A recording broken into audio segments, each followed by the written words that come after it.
Hello my dear students, welcome back to debit credit classes. और ये है part 4 class 12 macro economics का chapter 2 some basic concepts of macro economics. तो last class में बेटा हमने क्या पढ़ा था? लास्ट क्लास में हमने डिस्कस किया था कंजम्पशन एक्सपेंडिचर के कॉन्सेप्ट और कंपोनेंट्स देखे थे, इन्वेस्टमेंट एक्सपेंडिचर के कॉन्सेप्ट और कंपोनेंट्स देखे थे, जिसमें पढ़ा था फिक्स्ड इन्वेस्टमेंट और इन्वेंट्री इन्वेस्टमेंट और उन दोनों के सिग्निफिकेंस। अगर वो वीडियो नहीं देखा हो तो अभी जाके पहले वो वीडियो देखो, फिर उसके बाद में ये वाली क्लास अटेंड करना और अच्छे से आपको समझ में आएगा। चलिए, तो बिना टाइम वेस्ट किए स्टार्ट करते हैं आज का पार्ट 4। और अभी तक लाइक नहीं किया हो तो लाइक कर दो, सब्सक्राइब कर दो और बेल आइकन को प्रेस कर दो ताकि आपकी एक भी क्लास मिस ना हो, है ना। चलिए आइए। और कल के लिए आई एम एक्सट्रीमली सॉरी, थोड़ा सा वो टेक्निकल फॉल्ट हो गया था जिसकी वजह से वीडियोस प्रोसेस नहीं हो पा रही थी, इसलिए वो अपडेट नहीं हो पाई। कोशिश रहेगी कि अब ऐसी प्रॉब्लम कभी फ्यूचर में ना आए। तो आज अपन क्या डिस्कस करने वाले हैं बेटा? आज अपन डिस्कस करने वाले हैं gross investment and net investment. Previous class में हमने डिस्कस किया था कि इन्वेस्टमेंट क्या होता है। Investment refers to capital formation. कि इन्वेस्टमेंट का मतलब क्या होता है? Refers to capital formation. Capital formation यानी पूंजी निर्माण। इन्वेस्टमेंट से क्या होता है बेटा? कैपिटल फॉर्म होता है, यानी कि अपन कैपिटल को बनाते हैं, पूंजी बनाते हैं। कैपिटल को मतलब पूंजी होती है, उसको क्या करना? फॉर्म करना। कल मैंने आपको ये बहुत अच्छे से समझाया था लास्ट क्लास में, है ना। चलो आ जाओ आगे देखते हैं। तो gross investment refers to capital formation. और बेटा ये क्या लिखा है? ये नेट इन्वेस्टमेंट है ना। तो आज अपन को यही पढ़ना है कि what is the difference between, कि दोनों में फर्क क्या होता है, दोनों होते क्या है, ग्रॉस इन्वेस्टमेंट क्या होता है और नेट इन्वेस्टमेंट क्या होता है। आ जाओ। देखो बेटा, सबसे ज्यादा चीजें तो नाम में ही छुपी होती हैं और अपन उस पर ध्यान ही नहीं देते। इसका नाम क्या है बेटा? ग्रॉस। ग्रॉस का मतलब क्या होता है? ग्रॉस को हिंदी में बोलते हैं कुल। बुरा भी होता है, ग्रॉस का मतलब कुल भी होता है, और कुल का मतलब होता है बेटा टोटल। क्या होता है? टोटल। यानी मैं ये कहूं ग्रॉस इन्वेस्टमेंट का मतलब टोटल इन्वेस्टमेंट किसमें? कैपिटल गुड्स में। कौन से गुड्स में? कैपिटल गुड्स में। ठीक है, यानी क्या बोलते हैं, पहले आ जाओ फिर और अच्छे समझाता हूं। Gross investment refers to total production of capital goods during the year.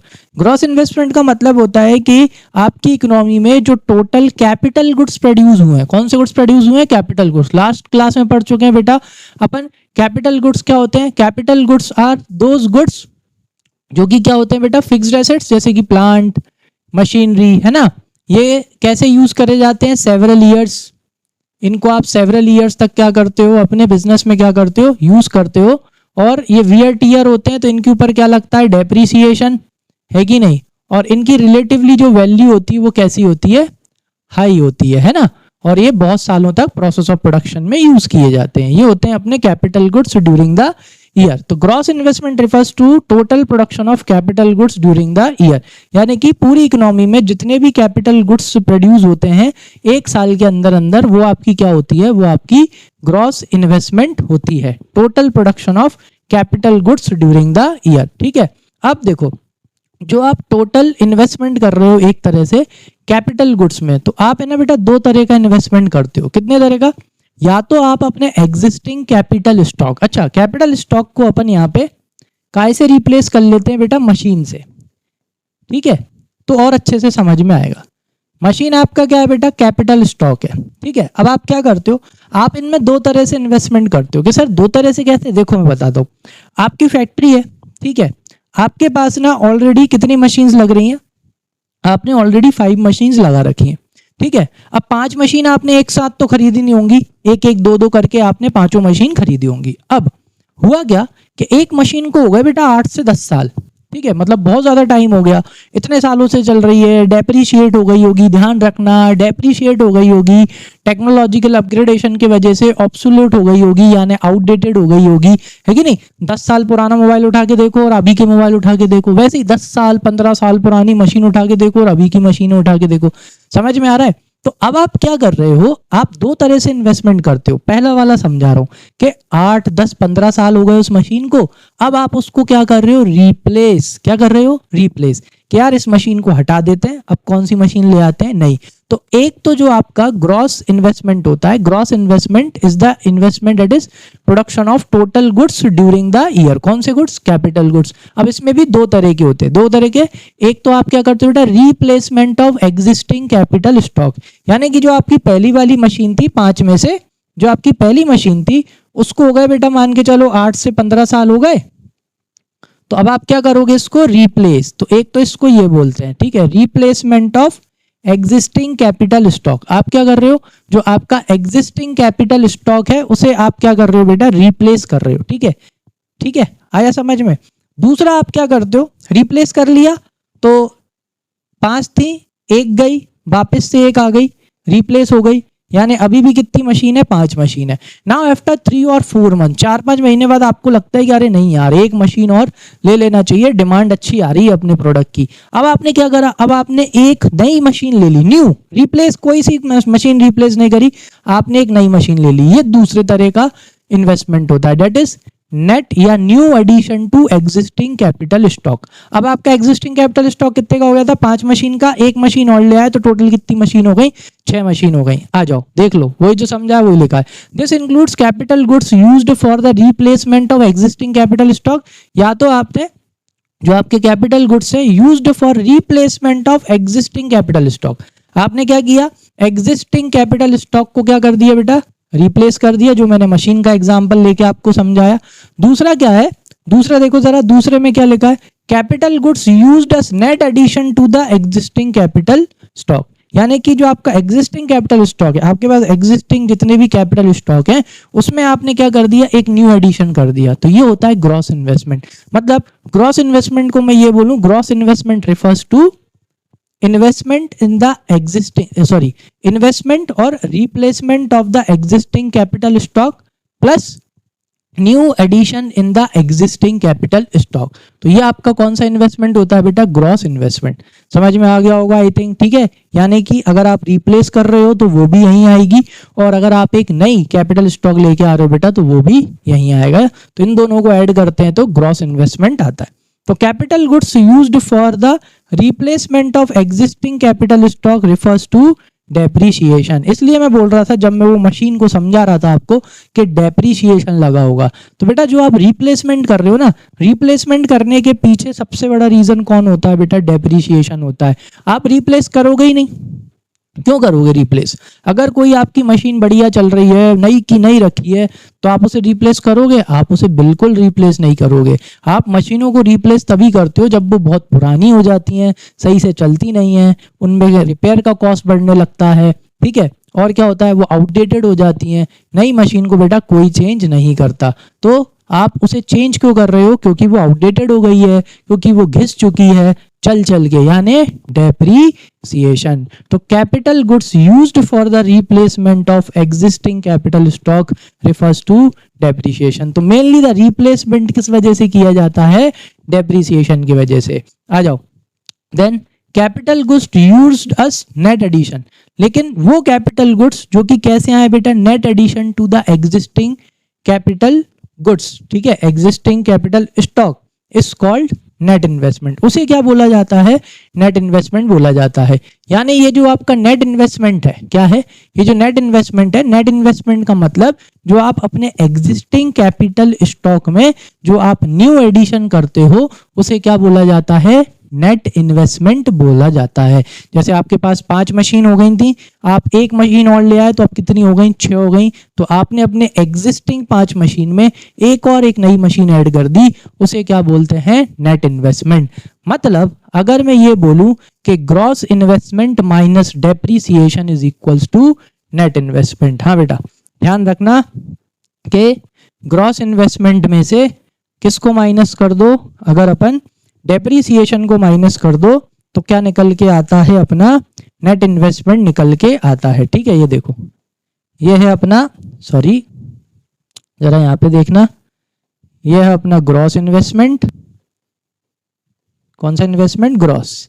ये है अपना नेट इन्वेस्टमेंट, ठीक है, ग्रॉस इन्वेस्टमेंट, नेट इन्वेस्टमेंट, ठीक है।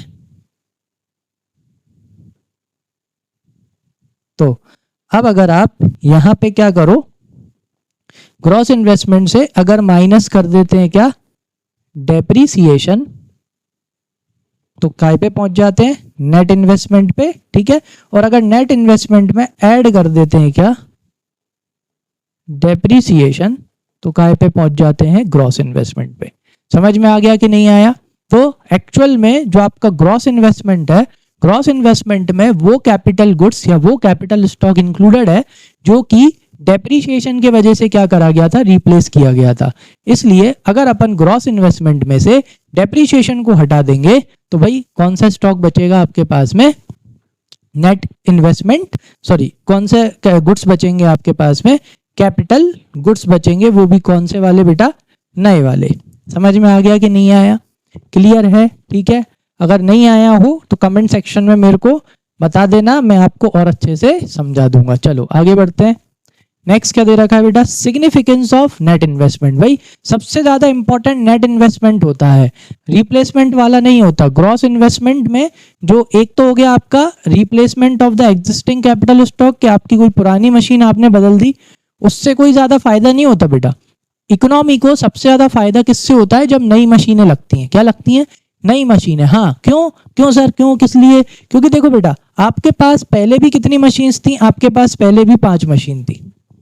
कैसी मशीन थी, पहले भी 5 थी। 5 में से एक पुरानी हो गई, आपने उसको निकाल दिया और उसकी जगह आप एक और ले आए, तो देखो वापस से आपके पास कितनी मशीन हुई, 5 हुई। मतलब कि आपकी जो प्रोडक्शन कैपेसिटी थी, क्या वो बड़ी? हाँ सर बड़ी होगी ना, पहले की पुरानी मशीन थी, अब की नहीं आ गई, तो बड़ी तो होगी, लेकिन क्या बहुत ज्यादा बड़ी होगी? नहीं बड़ी होगी बेटा, थोड़ी बहुत ही बड़ी होगी। क्योंकि आप पहले 5 मशीन से प्रोडक्शन करते थे, आज भी आप कितनी मशीन से प्रोडक्शन कर रहे हो, 5 ही मशीन से प्रोडक्शन कर रहे हो। गुड्स उतने ही बन रहे होंगे, नाम मात्र के थोड़े बहुत ज्यादा बन रहे होंगे, क्योंकि मशीन कैसी है, नहीं है। अरे सर, अरे देखो एक एग्जाम्पल के तौर पे बताता हूँ, अगर आप एक कार लेके आए हो, ठीक है, कार भी मशीन है, आपको उससे समझ में आएगा बेटा, पुरानी कार का एवरेज ज्यादा कम होगा, नई कार का एवरेज थोड़ा ज्यादा होगा, डबल तो होगा नहीं, ट्रिपल तो होगा नहीं। समझ रहे हो मेरी बात? ठीक है। तो सर, तो इसीलिए नेट इन्वेस्टमेंट, यानी अब आपकी वापस से 5 मशीन हो गई, लेकिन जैसे ही आप एक और न्यू मशीन ले आए, नेट एडिशन किया आपने, या क्या बोल रहा हूं, नेट इन्वेस्टमेंट किया, न्यू मशीन ले आए, एडिशन, ठीक है, new addition to the existing capital stock. तो ये नई मशीन की वजह से अब आपके पास कितने हो गए, आपके पास हो गए 6 कैपिटल स्टॉक, आपके पास हो गई 6 मशीन। अब 6 मशीन से प्रोडक्शन करोगे तो गुड्स बढ़ेंगे कि नहीं बढ़ेंगे, प्रोडक्शन कैपेसिटी बढ़ेगी कि नहीं बढ़ेगी? बिल्कुल बढ़ेगी बेटा, यही तो है मेन चीज। आ जाओ। तो it arises the stock, sorry it raises the stock of capital in the economy. समझ में आ गया? It raises the stock of capital in the economy. इससे क्या होता है बेटा, इकोनॉमी में जो कैपिटल स्टॉक होता है वो क्या होता है, बढ़ता है। It helps generate opportunity of employment. नई मशीन लगेगी तो न्यू एम्प्लॉयमेंट जनरेट होगा। क्या जनरेट होगा? न्यू एम्प्लॉयमेंट जनरेट होगा। उस मशीन को चलाने के लिए लगाना पड़ेगा, उसके से जो गुड्स बनेंगे उसकी पैकिंग के लिए लगाना पड़ेगा। समझ में आ रहा है? और ये पूरी इकोनॉमी में हो रहा है, ठीक है, एक जगह नहीं हो रहा, पूरी इकोनॉमी में। फिर क्या लिखा है, net investment is a net rise in production capacity of the economy. तो जैसे ही आप नेट इन्वेस्टमेंट करते हो, तो नेट इन्वेस्टमेंट करने की वजह से जो प्रोडक्शन कैपेसिटी होती है इकोनॉमी की, वो क्या हो जाती है बेटा, बढ़ जाती है, वो इंक्रीज हो जाती है, जिसके वजह से क्या बढ़ती है, जीडीपी ग्रोथ इज एक्सेलरेटेड। इसलिए अपनी जो जीडीपी है, गुड्स जो है, अपने गुड्स एंड सर्विसेज जो हैं, जो बन रही हैं, वो कैसी हो जाती हैं, बढ़ जाती हैं, जिसकी वजह से अपना ग्रॉस डोमेस्टिक प्रोडक्ट, क्या ग्रॉस डोमेस्टिक प्रोडक्ट, जीडीपी क्या हो जाता है बेटा, बढ़ जाता है। और जीडीपी इतना इंपॉर्टेंट क्यों है, क्योंकि जितने ज्यादा गुड्स एंड सर्विसेज बनेंगे, उतनी ज्यादा goods and services per unit क्या होंगे, सबके पास अवेलेबल होंगे। आज के टाइम पे आप ट्रेनों में जाते हो, आप बसों में जाते हो, आपको इतनी भीड़ मिलती है ना बेटा, उसके पीछे का रीजन है कि अपनी जीडीपी कैसी है, कम है, यानी कि per unit availability. Per unit यानी जैसे कि जितनी भी पॉपुलेशन है, तो पर यूनिट, एक एक जनता पे, एक एक इंसान पे जो गुड्स एंड सर्विस की अवेलेबिलिटी है ना, वो कैसी है बेटा, कम। समझ में आया कि नहीं आया? ठीक है। इस वजह से अगर गुड्स एंड सर्विसेज की प्रोडक्शन बढ़ेगी तो अपना जो जीडीपी है वो एक्सेलरेटेड होगा। एक्सेलरेट का मतलब समझते हो, एक्सेलरेटर तेज हो जाएगी जीडीपी। ठीक है, चलो आ जाओ, आई थिंक समझ में आ गया होगा अच्छे से। इसलिए net investment is very important as comparison to the gross investment. आ जाओ भाई, कॉन्सेप्ट ऑफ डेप्रिसिएशन 11th का टॉपिक पढ़ा हुआ है अकाउंटेंसी में, काय में आ गया इकोनॉमिक्स में। तो जरा इकोनॉमिक्स में, और अगर मैं आपको 11th में मैंने पढ़ाया होता तो शायद मैंने आपको ये और भी अच्छे से 11th क्लास में ही समझा दिया होता, लेकिन ठीक है कोई बात नहीं। आ जाओ, कॉन्सेप्ट ऑफ डेप्रिसिएशन। तो बेटा डेप्रिसिएशन क्या होता है अभी हाल बताया मैंने। डेप्रिसिएशन लगाया जाता है फिक्स एसेट्स पे। कौन सी एसेट्स पे? सिर्फ फिक्स एसेट्स पे लगाया जाता है, जैसे प्लांट, मशीनरी, बिल्डिंग, फर्नीचर, है ना, कंप्यूटर हो गया, या आपके जितने भी इलेक्ट्रॉनिक अप्लायंसेस हो गए ऑफिस में, उन सब के ऊपर क्या लगाते हैं? डेप। डेप क्यों लगाते हैं? डेप लगाने के पीछे का रीजन होता है क्योंकि आप इन्हें रिपीटेडली यूज करते हो in the process of production, है ना, और ये बहुत सालों तक इनका क्या होता है? यूज किया जाता है, जिसके वजह से इनका होता है वियर एंड टियर। क्या होता है? ये लिखा है वियर एंड टियर होता है। और इस वियर एंड टियर के वजह से, घिसने की वजह से, आप मोबाइल लेते हो, 1 महीने बाद अगले महीने उसकी वैल्यू क्या हो जाती है? कम हो जाती है। 1 महीने चलाया, ठीक है, हो गई वैल्यू कम। दूसरा क्या होता है बेटा? एक्सीडेंटल डैमेज, ठीक है, कभी गिर गया, कुछ हो गया, ऐसी मशीन में भी हो जाता है, कुछ पार्ट गलत लगा दिया या कुछ भी उसके ऊपर कुछ गिर जाए, तो उसके वजह से एक्सीडेंटल डैमेज होने की वजह से भी उसकी वैल्यू क्या हो जाती है? कम। दूसरा क्या होता है बेटा? सॉरी, तीसरा क्या होता है? Expected obsolescence. एक्सपेक्टेड ऑब्सोलेंस का मतलब होता है बेटा चेंज इन टेक्नोलॉजी। क्या होता है? Change in technology. टेक्नोलॉजी है ना, आजकल बहुत, पिछले टाइम बहुत चल रहा था, है ना। तो भाई चेंज हो गया है काय में? आपकी टेक्नोलॉजी में अगर आपकी चेंज हो जाए, या चेंज इन डिमांड, ये बेटा एक्सपेक्टेड, या चेंज इन डिमांड, ये एक्सपेक्टेड है बेटा। किसी भी चीज की डिमांड ज्यादा टाइम तक नहीं रहती, है ना, कुछ टाइम तक रहती है, उसके बाद सबको पता है कि डिमांड क्या हो जाएगी? उसकी चेंज हो ही जाएगी। आई बात समझ में कि नहीं आई? क्लियर है? चलो तो आगे बात करते हैं। तो ये रीजन होते हैं जिसके वजह से आपकी जो भी एसेट होती है, फिक्स्ड एसेट खास तौर से, उनके ऊपर क्या लगाया जाता है? डेप्रिसिएशन लगाया जाता है, और उनकी वैल्यू क्या हो जाती है? कम हो जाती है। चलो फटाफट पढ़ के इसको खत्म करते हैं। क्या लिखा है? Depreciation is a loss of value of fixed asset. Loss होता है अपने फिक्स्ड एसेट की वैल्यू में in use on account of, क्यों? क्योंकि नॉर्मल वियर टियर हो रहा है, चला रहे हैं, एक्सीडेंटल भी डैमेज हो जाता है, जिसकी वजह से आपकी एसेट की वैल्यू कम हो जाती है। तीसरा क्या होता है बेटा? एक्सपेक्टेड ऑब्सोलेंस, यानी कि या तो टेक्नोलॉजी में चेंज आ रहा है, या तो चेंज इन डिमांड, लोगों की डिमांड में क्या आ रहा है? चेंज आ रहा है। तो फिर आपके पास जो मशीन रखी है उससे आप जो गुड्स बनाते हो, और उससे और कोई से गुड्स अगर नहीं बन सकते, और आपके गुड्स की डिमांड क्या हो चुकी है? चेंज हो चुकी है, कम हो चुकी है, तो ऑटोमेटिकली आपके मशीन की जो वैल्यू है वो भी क्या हो जाएगी बेटा? कम हो जाएगी। तो दिस इज कॉल्ड डेप्रिसिएशन। और इसे एक्सपेक्टेड ऑब्सोलेंस क्यों बोलते हैं? क्योंकि ये एक्सपेक्टेड होता है, पता होता है बेटा। एज ए मैन्युफैक्चरर आपको पता है कि आप आसपास अभी मोबाइल देख रहे हो ना, आप गाड़ियां देख रहे हो ना, ये भी मशीन है। वैसे ही आपकी मैन्युफैक्चरिंग में मशीनें लगाई जाती हैं। तो over the period of time सबको पता है कि टेक्नोलॉजी में इंप्रूवमेंट आना ही है, लोगों की डिमांड में क्या आना है? चेंज आना ही है। तो जो अपन को पता है वो कहते हैं ना, ये तो मुझे पहले से ही एक्सपेक्टेड था। तो ये चीज तो एक्सपेक्टेड है बेटा, चेंज इन टेक्नोलॉजी एक्सपेक्टेड है, और चेंज इन द डिमांड, क्योंकि लोगों की डिमांड क्या होती रहती है? चेंज होती रहती है, ठीक है। तो इसके वजह से क्या लगता है? डेप्रिसिएशन। डेप्रिसिएशन को और क्या बोलते हैं? Depreciation is also called consumption of fixed capital. आप क्या कर रहे हो बेटा? Over the period of time, 5 साल, 10 साल, 15 साल में आप धीरे धीरे धीरे धीरे धीरे धीरे हर साल आप उस एसेट को क्या करते जा रहे हो? आप उसे कंज्यूम करते जा रहे हो। समझ में आ गया? क्लियर है? इसलिए इसे एक और नाम से बुलाया जाता है consumption of fixed capital. They go down in the value also when they become absolute. क्या हो जाते हैं? एब्सोल्यूट हो जाते हैं। कभी कभी आपकी मशीन क्या हो जाती है? आउटडेटेड हो जाती है, ड्यू टू, ये देखो, चेंज इन टेक्नोलॉजी और change in demand, that is expected obsolescence, which the producer normally expect to happen. अरे होता ही है ये, ठीक है, हर फील्ड में, हर उसमें होता है। ऐसा नहीं है कि वहीं पुरानी मशीनें चल रही हैं, नहीं होती। चलो आ जाओ, सिग्निफिकेंस ऑफ डेप्रिसिएशन देख लेते हैं। It fulfils the need for the replacement investment. Yes, lack of depreciation reserve fund implies the lack of replacement investment. Accordingly, overall investment in the economy tends to fall. भाई बहुत important है depreciation, और depreciation से reserve बनाना। 11th class में अपन ने पढ़ा है provision for depreciation. उस चैप्टर में अगर आपने पढ़ा डेप्रिसिएशन रिजर्व फंड क्या बनाने की हिदायत दी जाती है। बड़ी बड़ी कंपनीज जो होती है ना बेटा, they use to prepare a depreciation reserve fund. What is this depreciation reserve fund? Suppose कर लें, सपोज कि भाई आपके पास में क्या है बेटा, सपोज आपके पास में एक मशीन है, वो मशीन कितने की है, 10 लाख की है। कितने की मशीन है वो, 10 लाख की आपके पास है मशीन है, ठीक है। अब वो 10 लाख की मशीन कितने साल चलेगी, 10 ईयर्स चलेगी। अपन इस पे स्ट्रेट लाइन मेथड लगाते हैं, यानी हर साल इसकी वैल्यू कितने से कम होगी, हर साल इसकी वैल्यू 1 लाख रुपए से क्या होती चली जाएगी, कम होती चली जाएगी। And after the span of 10 years what will happen, this machine will become zero.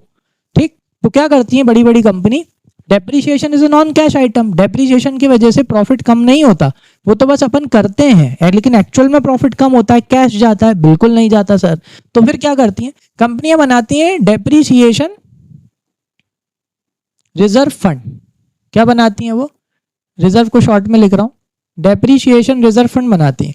यानी हर साल कंपनी एक फंड में 10-10 लाख रुपए डालती, सॉरी 1-1 लाख रुपए क्या करती जाएंगी, डालती जाएंगी। तो इससे क्या होगा, इससे एक फायदा ये होगा बेटा कि 10 साल के बाद उस फंड में कितना पैसा होगा, 10 लाख रुपए होगा। अब 10 साल के बाद भले ही वो मशीन 10 लाख की नहीं आएगी, but at least you have fund to replace your existing capital stock. आई बात समझ में, इसलिए ये बहुत इंपॉर्टेंट होता है, क्योंकि अगर आप ये डेप्रीशिएशन रिजर्व फंड बनाओगे तो आपके पास ऑलरेडी पैसा होगा, एटलीस्ट कम से कम 50% तो होगा, है कि नहीं। अगर महंगाई डबल भी हो जाए, 10 लाख की मशीन 20 की भी आ रही है, तो एटलीस्ट आपके पास कितना परसेंट पैसा होगा, 50%, कम से कम बोल रहे हैं अपन तो, फिर भी ठीक है।